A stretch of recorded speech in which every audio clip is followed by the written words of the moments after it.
Nick, is Nick Baldwin with who? With the score. Oh, okay. You said what I have to do to adjust him? Yeah, to the new opponent. I mean, Castillo is I believe he's orthodox, and it's just a complete change. You know what I mean?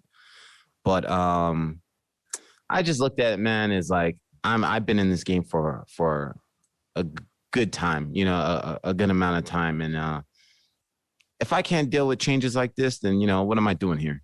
You know, so it's like it is a short notice opponent. He is totally different. He is an ex-champion, but it's like this is what I got into fighting for. You know what I mean? To test myself and to do all these type of things. So it's like it's a big change, but it's one of those things where it's like if I can't handle this, then what am I doing with myself? What am I doing here?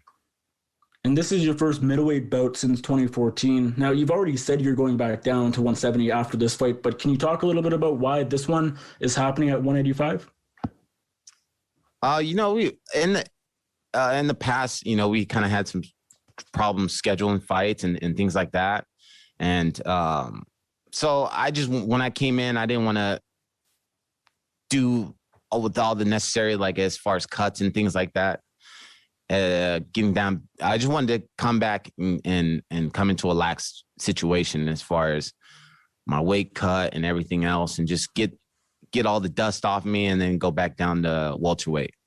How do you think you'll perform at 185 or back at 185 compared to your time at 170? Good.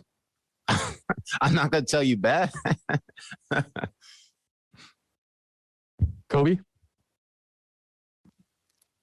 Hey, Lorenz. This is Kobe McKinley with FightFreaks.co.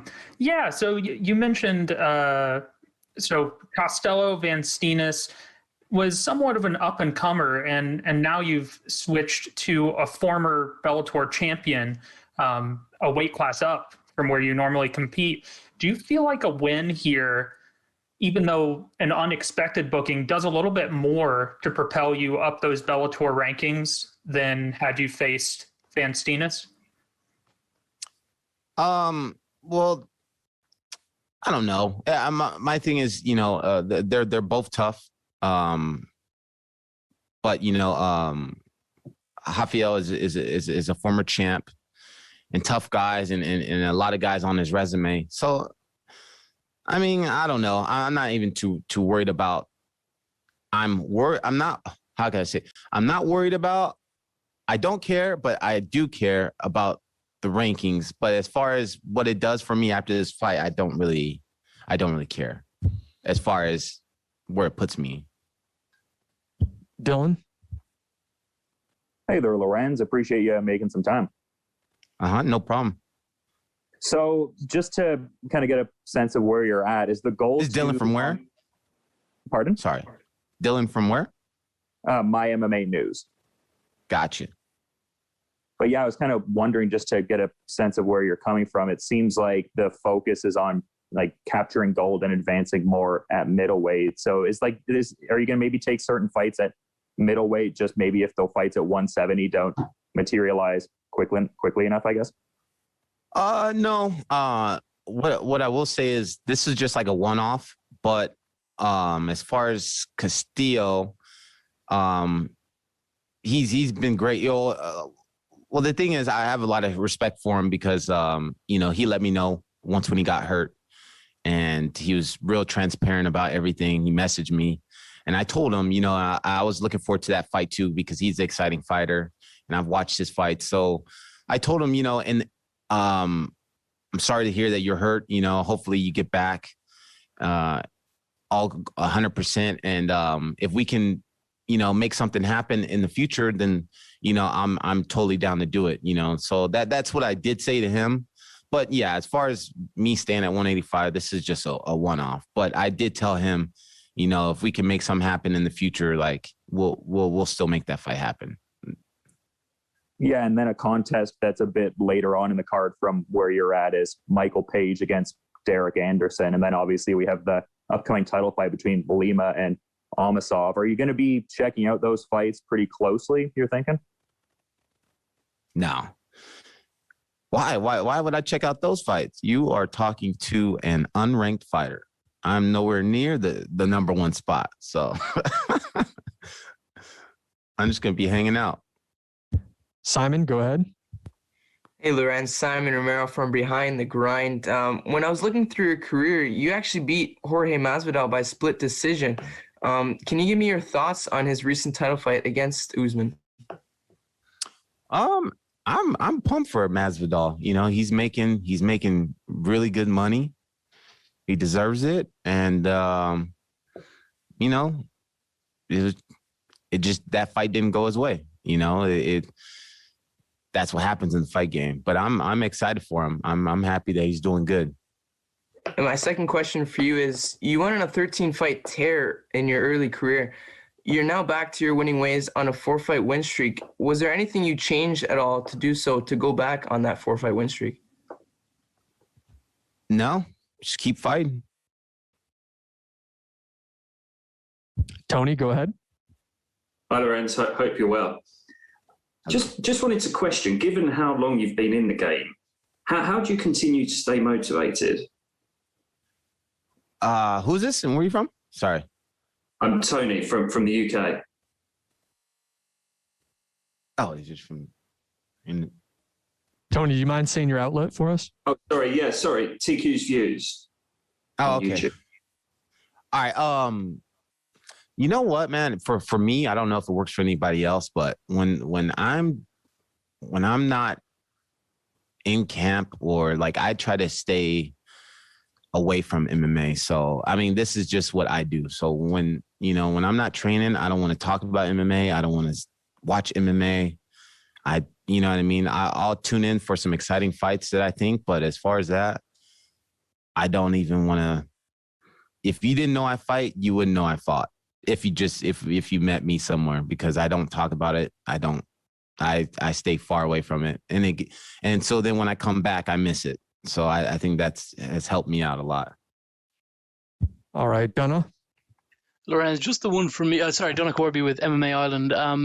Just the one from me, it's maybe a bit of an out there one, but there was this legendary story over here in Ireland where I'm based about a sparring session you had one time at SPG with an interesting character named Richard Kiley.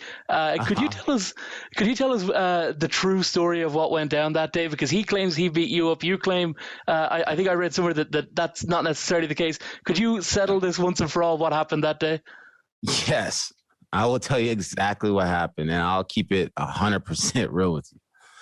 I was in Manchester for a buddy of mine's fight, and I got offered a last minute seminar.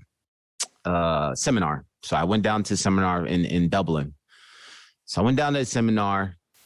The gentleman that booked me for it told me if I wanted to move around with the guy.